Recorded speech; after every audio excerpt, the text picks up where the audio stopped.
On top of all that news tonight, we did learn that a student here at Castle North Middle School did test positive for coronavirus. Well, Beth, right here, I'm next to the Civic Center, and then to the left of me, you're going to see a bunch of protesters. One is our photog, Jake Embry. He does turn the camera. Now, Martin Luther King Boulevard, it's been blocked off, and that was from Walnut to Vine Street. Now, I want to give you a little bit of background information. Earlier this week, we had spoken to community leaders. We also talked to Evansville Police Department about last weekend's protests. Well, yeah, Tanner, I gotta say, it's kind of like Groundhog Day. You know, it happened at the beginning of this pandemic, and it's happening again. I talked to healthcare workers, and they tell me that they are just so excited to finally get a vaccine. Obviously, some relief that's going to finally take place after months and months of this pandemic. But I'm going to step out of the shot here because we're going to have Dr. Wayne Lipson start to talk, and he's going to talk a little bit about, you know, what this means to you. You're the chief medical officer here at Baptist Health. Go ahead.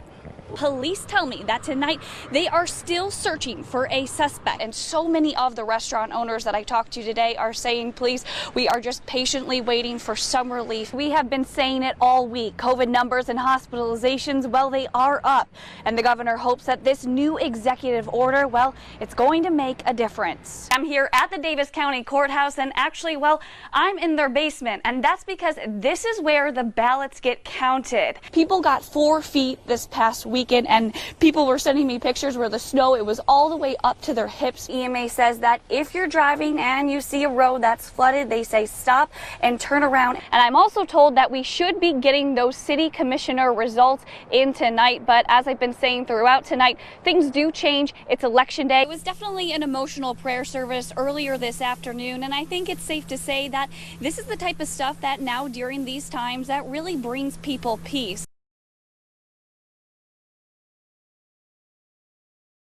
And tomorrow we're going to have the greatest day we've ever had. Owensboro Pastor Brian Gibson of his church preaching to thousands at a pro-Trump rally in Washington, D.C. on Tuesday. I led a prayer meeting, and really like my portion of the rally was spiritual. It was pastors. So I did that on the 5th, and we prayed for the nation. We prayed for safety in the nation. We preached the gospel. We had thousands of people pray to receive Jesus. The gathering was a build-up to Thursday's rally where President Donald Trump spoke as Congress counted the Electoral College votes. It's early morning. We're rolling in D.C. Wednesday morning rolled around. Gibson made his way to hear President Trump speak. He says he was at the rally because he supports the First Amendment and pro-life. It was the largest crowd. Gibson left the rally. He says the president instructed people to march to the Capitol. And I was frozen. I'd spoken all day the day before. So what I did is I stopped at my hotel, and I got a call, and they said that someone has breached the Capitol. And I couldn't believe it. I condemn 100% them breaching those Capitol doors. They should not have done that. He woke up Thursday to hate mail. People calling him out for taking a photo with this guy, the Viking, at an Arizona Trump rally. I saw him, and he looked like a Wild Thing or a Disney character or something. And I took a picture with him because he looked cool. You know, I didn't know anything about him. Several national reports have identified the Viking as 32-year-old Jake Angeli, who breached the Capitol on Thursday. So people are posting me with him and trying to connect us. Reports say he's a familiar face at pro-Trump rallies and a QAnon conspiracy theorist, sometimes referred to as the Q shaman. I can't be responsible for the thousands of pictures or the people's actions that I've taken at rallies across America.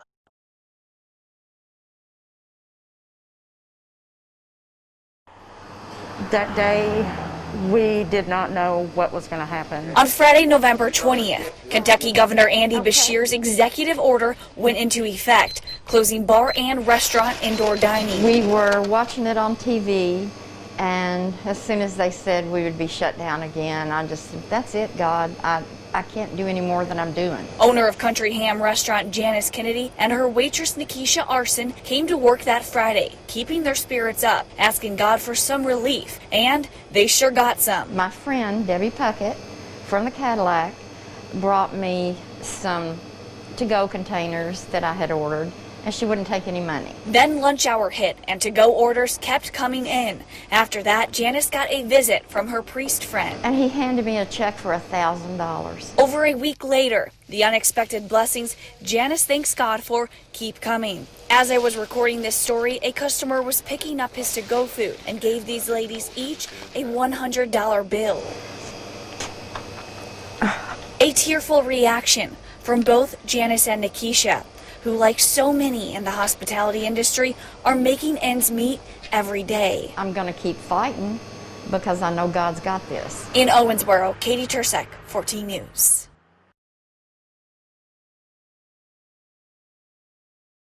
We are so excited to be able to have this vaccine. Positive news at Baptist Health in Madisonville. First on the list to get it are healthcare providers that work at the bedside. Frontline healthcare workers finally seeing a glimpse of relief in this strenuous, frustrating pandemic, as the hospital became one of the first in the tri-state to get a shipment of 975 Pfizer vaccines. The pharmacy has been in processes and in communication with the state of Kentucky and also with Pfizer to receive the shipment. Pharmacists Margot Ashby and Josh Pruitt have been working diligently, preparing for the vaccine's arrival. We've watched the videos on the unpacking. I received the call from Margot on the way to work that the vaccine arrived before we were planning for it to arrive. With Ashby by Pruitt's side, Pruitt put on a pair of gloves and started unboxing the vaccine.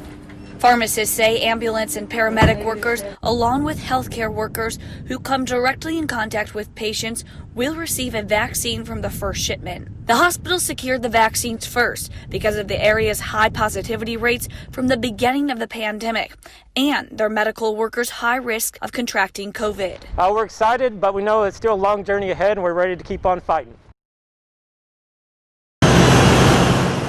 Anytime we want to talk to the mayor, he's here.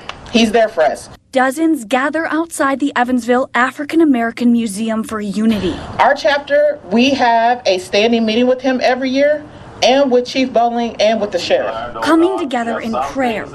We don't wait until things like this happen. We want to make sure that they know that we have a voice, and they're always willing to listen. They're trying to get the attention of the public. Help us, oh God, to recognize that we've gone too long, fought too hard, for us to still have to be subjected to the horrors of police brutality.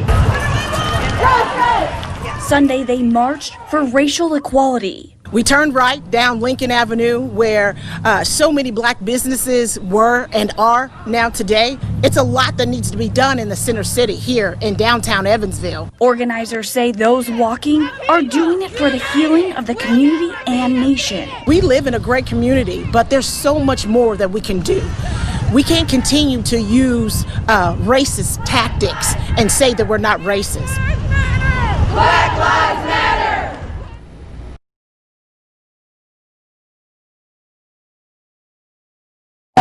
Temp checks and COVID-19 screenings before in-person worship. A recommendation from Indiana Governor Eric Holcomb as churches reopen after closing due to the pandemic. I am so glad to be back at church. Churchgoers at Abundant Faith United in Evansville singing and worshiping during Sunday morning service, the first time in nearly 2 months. I am just elated. After having spent 9 weeks teaching and communicating into a camera lens. However, opening back up came with a list of modifications.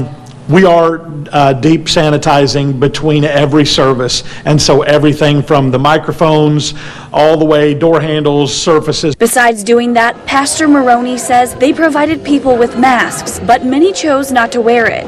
Governor Holcomb recommends masks be worn. But I was not surprised at all that most people would not want face masks.